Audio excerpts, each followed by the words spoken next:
The 1990s weren't just about grunge music and dial-up internet. They were a testing ground for bold ideas that often failed spectacularly. From Crystal Pepsi's see-through fizz to Apple's clunky Newton, these innovations promised the future, but ended up in the bargain bin. Before we begin, hit like and subscribe. Today we revisit 10 innovative products from the 1990s that failed miserably. Picture this, you're standing in a grocery aisle in the 1990s, staring at a soda bottle so clear it looks more like sparkling water than cola. The ads blasted Van Halen's Right Now flashing scenes of skaters, athletes, and dreamers chasing the future. For a moment it felt like Pepsi had bottled tomorrow. The first sip was a shock. It carried that caramel sweetness, yet without the familiar deep brown color, the brain almost refused to believe it was cola. Friends dared each other at sleepovers. Some swore it tasted cleaner, others complained it felt oddly flavorless. It was less about refreshment and more about curiosity, a drink you bought once just to see what the fuss was about. In truth, nobody had been asking for a see-through soda. Within 2 years, Crystal Pepsi was quietly gone, a reminder that sometimes different isn't enough. And yet when Pepsi briefly revived it in 2016, people lined up not for the flavor but for the memory. That clear bottle had become a time capsule of the decade's techno-optimism, proving nostalgia can be sweeter than sugar itself. Imagine pulling out a chunky gray gadget in the 1990s, something that looked like a cross between a calculator and a brick. This was the Apple Newton, Apple's bold attempt to shrink your office into the palm of your hand. It promised to take notes, store your contacts, even recognize your handwriting, a dream of the paperless future. But the dream stumbled. The handwriting recognition became a punchline, famously mocked by The Simpsons when it turned Beat Up Martin into Eat Up Martha. At nearly $700, it was bulky, clumsy, and out of reach for the average family. Many who tried it ended up going back to their paper planners and Post-it notes. Yet here's the twist. The Newton wasn't a total loss. It quietly laid the foundation for what would later become the iPhone and iPad. Apple learned, failed, and then came back stronger. Today, that awkward device feels less like a flop and more like a first sketch of the future we now carry in our pockets. If you're enjoying this trip, hit like and subscribe for more. Close your eyes and step into a high school gym in the 1990s.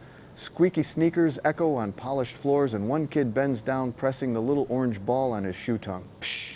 Suddenly his Reeboks look like they're giving him superpowers. The commercials promise more bounce, tighter fit, and unbeatable game. For a moment every kid believed the pump would turn him into the next NBA star. But the magic faded fast.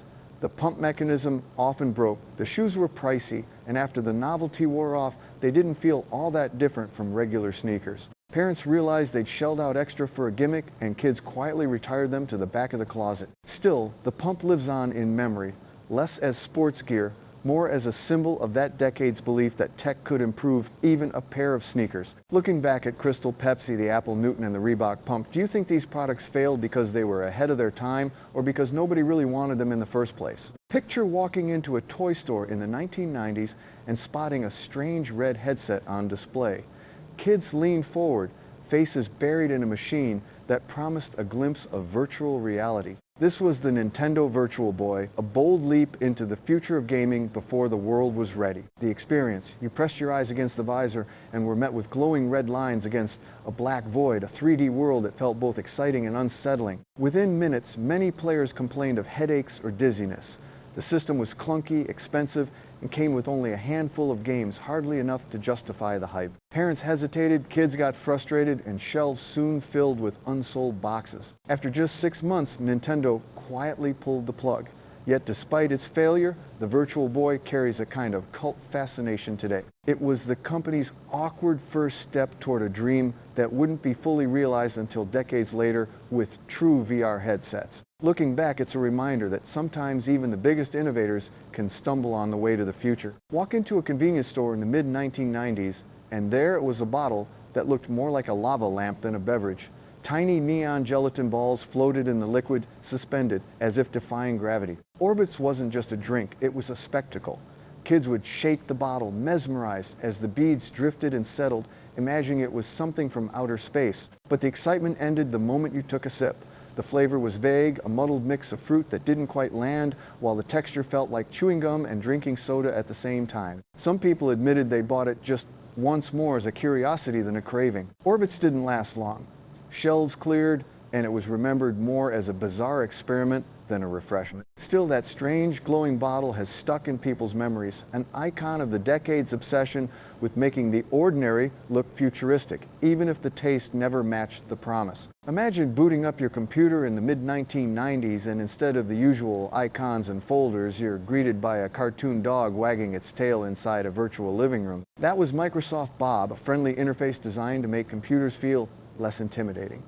The idea was simple: turn your PC into a home you could walk around with, doors leading to word processors, mail programs, and more. It sounded charming, but in practice Bob was slow, clunky, and condescending. Users with limited processing power watched their machines crawl just to render smiling clip art furniture. What was supposed to be intuitive felt childish, even annoying for adults trying to work. Tech magazines ridiculed it, and even Bill Gates admitted it was a flop. And yet Bob's DNA didn't vanish completely. Its cartoon guide rover later resurfaced in Windows XP, and the push for user-friendly design eventually paved the way for more accessible software. Bob failed, but it carried a lesson. Friendliness isn't enough if the function doesn't match. Your comments keep these memories alive. Drop yours below. Picture the Golden Arches in 1996, but instead of Happy Meals and Big Macs, McDonald's wanted to look grown-up. They launched the Arch Deluxe, a burger marketed as sophisticated, served on a potato bun with peppered bacon, mayo crisp lettuce, and a sleek advertising blitz that cost over $100 million. For a moment, it felt like McDonald's was trying to reinvent itself, aiming at young professionals who had outgrown kids' meals. But the reality was awkward. Families balked at paying more for what seemed like only a fancier burger. Health-conscious diners weren't impressed, and kids stuck with their tried-and-true Happy Meals. The campaign was everywhere, yet the dining room stayed the same, filled with parents, children, and everyday folks looking for comfort food, not culinary experiments. By the early 2000s, the Arch Deluxe quietly disappeared from menus, remembered less as a taste innovation and more as a reminder that sometimes fast food works best when it embraces its roots. Still, for those who tried it, that peppery mayo and soft potato bun remain a fleeting taste of an unusual McDonald's experiment. Imagine late-night TV in the 1990s, the glow of infomercials, promising instant transformation. A smiling man shook a can, sprayed a fine mist over thinning hair, and like magic, sparse spots turned dark and full. This was GLH, better known as spray-on hair. For a moment, it looked like a miracle in a can offering confidence in just a few sprays. But reality hit as soon as people tried it at home. Instead of thick blocks, they got streaks of chalky powder, uneven patches, and embarrassing smudges on pillows and shower curtains. The strong chemical smell and risk of inhaling the fibers made it less like a beauty product and more like a messy prank. Despite its flaws, GLH became a cultural punchline, often parodied on late-night comedy shows. It captured that decade's obsession with quick fixes, solutions that promised everything but delivered little. Today, seeing an old GLH commercial instantly pulls you back to those nights flipping channels when hope and humor mixed in equal measure on the TV screen. Walk into a toy aisle in 1998 and you couldn't miss them. Rows of wide-eyed furry creatures chirping and blinking like they had a mind of their own. The Furby was marketed as the it toy of the holiday season, and within months it was everywhere. Kids begged for them, shelves emptied overnight, and over 40 million units sold in just 3 years. But magic turned to mayhem fast. Furbies never stopped talking. They'd wake up in the middle of the night, babbling nonsense in their robotic voices, startling parents out of sleep. There was no off switch, only a screwdriver, and a frantic hunt for batteries could bring silence. What started as a dream toy became a household nuisance, earning it a spot on many parents' worst toys lists. Still, for kids of the era, that glowing-eyed chatterbox was unforgettable, a mix of wonder and weirdness wrapped in fake fur. Looking back at the Arch Deluxe spray-on hair and the Furby, do you think these products failed because they tried too hard to be different, or because they simply misunderstood what people really wanted? It was the height of the diet craze in the late 1990s, and snack aisles suddenly gleamed with shiny bags stamped with a bold promise, fat-free. Frito-Lay's WOW chips, made with the new fat substitute Olestra, seemed like the miracle everyone was waiting for. You could tear open a bag, taste the familiar crunch of Laser Doritos, and feel like you'd outsmarted calories. At first, sales were massive, millions of dollars poured in as people believed they'd found guilt-free snacking. But whispers quickly turned into headlines Olestra didn't digest. The side effects ranged from stomach cramps to something far more embarrassing.